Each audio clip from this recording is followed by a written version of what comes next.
Hi, my name is James, and today I want to take you through the upcoming debt crisis the world's going to face over the next few years. We're already seeing early signs of it, and I also want to take you through a few charts before we go through a big example to help you visualize. So, over the last 30 years or so, we've seen a huge decline in GDP growth, the GDP growth rate year over year. And what's actually happened is we've gone from about 3% in the 1990s, 2000s, all the way down to about 1.5% year over year growth. The problem is that over the last 25 years, we've seen a huge uptick in the amount of debt that countries around the world, advanced economies, have borrowed relative to their GDP. This is thanks to Keynesian economics and quantitative easing. But the big problem is that we're seeing a huge decline in GDP growth at the same time as a huge uptick in government debt. And what people commonly overlook is the fact that the average interest cost on the national debt has been falling since 2001 and even before that period, down to a low of about 2.5% in the year 2020. But the problem is, since 2020, we've had high inflation and thus interest rates have slowly started to rise. The problem is that the average effective interest rate, because countries have borrowed so much money, actually goes up very quickly.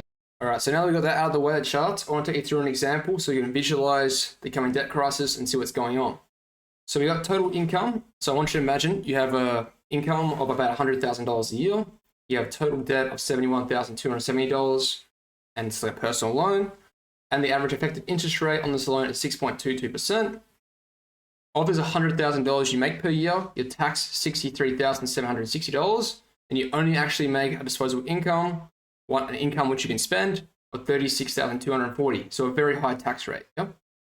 And now I want you to imagine that the interest expense, so this is the interest rate times your total debt, is $4,430 a year, and your percentage of disposable income, so it's basically this number here divided by this. So how much of your income actually goes towards interest is about 12%, and this is in the year 2001.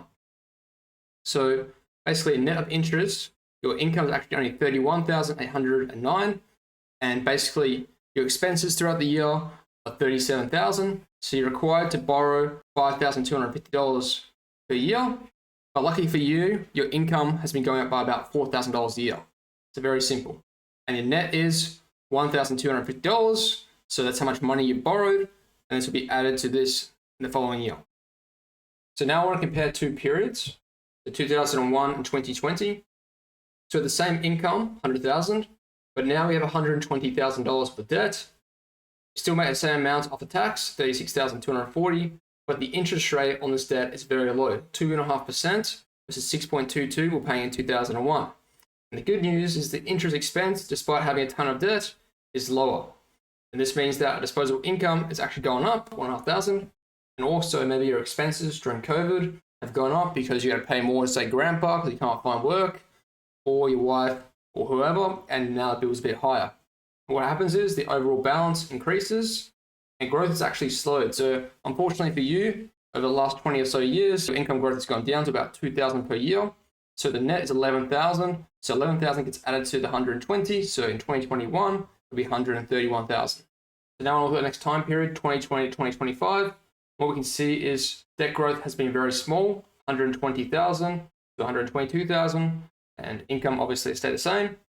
But what we can see here is that the average interest in the national debt is going at 3.66%. But the thing is that this actually jumps up very quick. You see that as a percentage of income, it's now 12.35%, and it's actually more than it was in 2001, despite interest rates in 2001 being 6.22%. So that's what debt does. It amplifies interest rate rises. What we can see here is now basically government expenditures relatively the same. It's actually dropped off since COVID, but the incomes are actually falling because more and more payments are going towards interest. And what happens is, as GDP growth slows to 1.5%, we can see that each year 7.5% being added to the national debt. Debt GDP ratios around the world are going up every year, no matter what, even in good times. So now I want to look at the forecast for 2030. So we can see that debt to GDP is about 130% or 130,000 relative to income. What we can see here is also that the tax rate has basically stayed the same. But the problem is now that the interest expense is so enormous at a 4.71% interest rate or average interest rate on the national debt. And what this does is means 17% of your disposable income or income after tax goes towards interest. So you're left with very little. What happens is your overall balance blows out.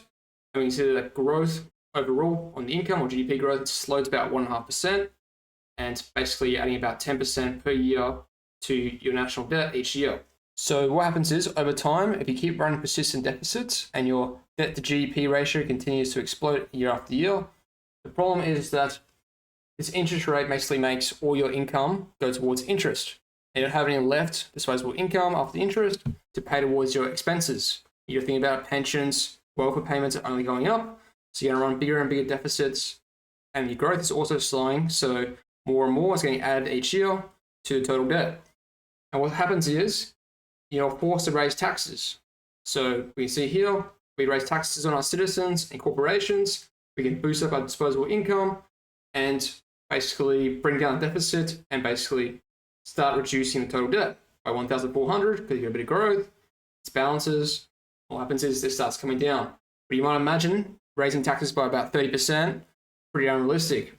What actually happens is that central banks start doing quantitative easing, money printing, to buy up government debt and push down interest rates, and they start lowering the bank rate, pushing this interest expense towards zero. Because if this interest rate here is put to zero by the central bank and bond yields are pushed towards zero by bond purchases by central banks, well, what happens is this interest expense is lowered very substantially.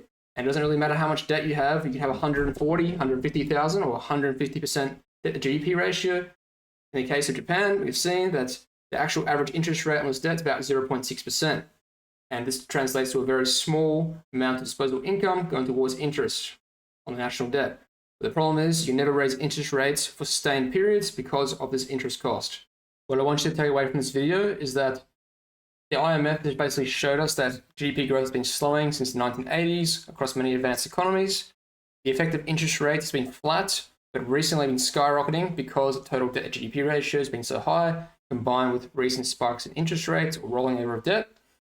And what we can see is social expenditure as a percentage of GDP has been going up in many advanced economies, including China, Japan, as many people go into retirement and pensions are paid out. Welfare has become a huge portion of the living expenses or the expenditure that governments need to pay every year. All data I use in this video comes straight from the IMF.